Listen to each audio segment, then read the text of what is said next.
நான் கார் ஓட்டிட்டு வரும்போது யாரையோ இடிச்சிட்டேன். ஐம் சோ சாரிப்பா. நான் வேணும்னே அந்த மாதிரி பண்ணல. I'm really sorry.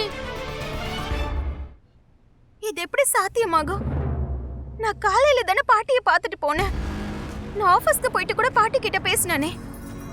அது எப்படி பாட்டி வீட்ல இருந்து திடீர்னு காணாம போவாங்க? நீ எவ்வளவு அதிர்ச்சியில இருக்கியா ராதிகா? அதை விட அதிகமா நான் இருக்கேன். ஈவினிங்ல இருந்து பாட்டியை கண்டுபிடிக்க முயற்சி பண்ணிட்டு இருக்கான எதுவுமே நடக்கல.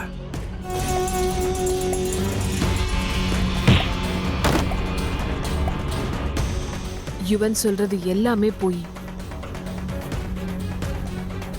எனக்கு நல்லா தெரியும் யுவன் தான் அம்மாவை ஏதோ பண்ணி வச்சிருக்கான்.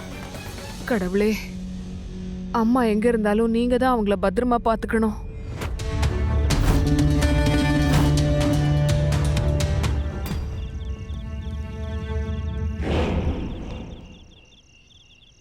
குஷி, இங்க யாருமே இல்லையே.